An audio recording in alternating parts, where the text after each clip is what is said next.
خيانه واضحه. الليله لما نطلع عثمان مرغن يقول يا اخي الحاجه المبشره ومطمنه في الموضوع تكافؤ الوفدين، دار تكافئ القوني الركب له دبوره حميتي، بدار تكافئوا بفريق بتاع بحريه او لواء بتاع بحريه، دار تكافئوا بفقيري. ده المكان اللي انا دايره بس. طبعا كلكم عارفين انه ده الانصرافي ده في مكانين انا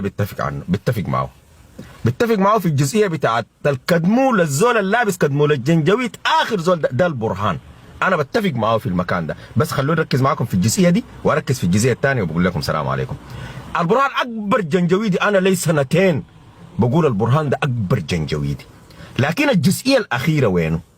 قال لك القوني اداو حميتي رتبه بتاعت ملازم اول، ولا اداو دبوره. الليله النور القبه ده حميتي ذاته اداو اللواء ده.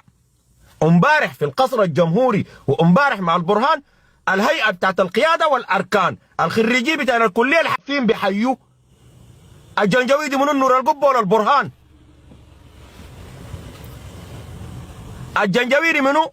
امبارح الزول ده دخل مكتب البرهان، هيئه الاركان هيئه الاركان بيحيوا فوقه، بيحيوا في النور القبه ده اللواء ده ذاته ادى له حميتي. يبقى لا اله الا الله، انتوا بتسوقوا منو بالخلا؟ انتوا بتسوقوا منو؟ ما الليله الزول ده جاي برا، الزول ده مع جنجويدي ده عرب شتات، ده جاي ده لواء خلا عديل، لواء ولا فريق ركن الميم خلا، رتبته خلا. انت كضابط في القوات المسلحه وخريج بتاع الكليه الحربيه بتحيي ليه؟ ما انت شفت في المكتب الناس دي قاعدين والصور عندنا لا والفيديوهات عندنا لا، شفتوا؟ حتى هو قاعد ذاته قاعد جنب عمك كده وانتوا قاعدين هناك مدنقرين رسانكم كلكم. انتوا بطاله، انتوا ما رجال، انتوا ما رجال، عشان انا اوريك انتوا ما دي ما كليه، دي عمليه بتاعت استخدام بتاعت ابناء مجتمعاتنا نحن في ضرب بعض. بس اذا كان واحد فريق ولا واحد عميد بتاع كليه حربيه بيقعد لعميد خلا وبيحييه، وانت تجي تقول فوق اخوي انا يركب في كروز الحامل سيزر، انزلوا من الكروزات دي كلكم يا زلمه، انزلوا من الكروزات دي. ناس ده بسوقوكم بطل الساكت.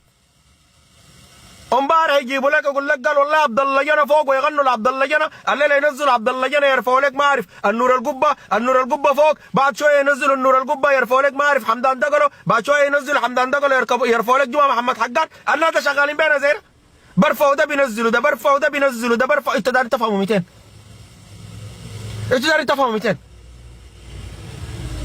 على دينك يا مان. انتوا داري تستوعبوا 200، داري تستوعبوا 200. امبارح انتوا مش شايفين لما الجنجويد ده كان بقاتل في زقاقات الخرطومه بتاع عبد الله جنى ده كان ما في زقاق بدخل فوق وما في ناس بحيوا. عبد الله جنى ده كان ناس قاعدين جوا البدروم بقولوا عبد الله جنى فوق. الليله عبد الله جنى اسمه ما في، الليله في النور القبه. قبل عبد الله جنى كان في حميتي فوق، الليله في مناي فوق، بعد شويه ينزل مناي في موسى هلال فوق، بعده بيجي فلان فوق. انتوا لسه وكلكم ما في زول فوقكم اصلا عنده حاجه بتثبت انه هو زول منظم حقيقي داخل الدوله، بل اليات الدوله بتستخدمكم.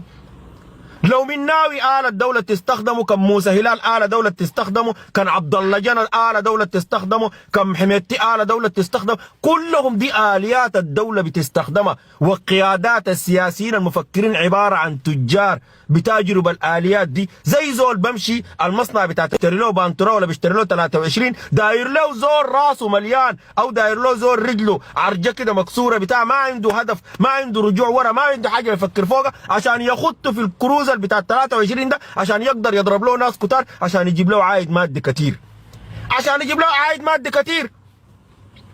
الليله لما الناس رفضت وجود النور القبه اول كلام عمله شنو؟ قال لنا انتوا ذاتكم كحركات بتاع انكفاح مسلح امبارح كنتوا متمردين والدوله قبلتكم، الليله لازم الليله ده ذاته متمرد والدوله تقبله. لكن هل انا انا وقت كنت متمرد هل انا بحقوقي؟ هل انا نهبت اموال الشعب السوداني؟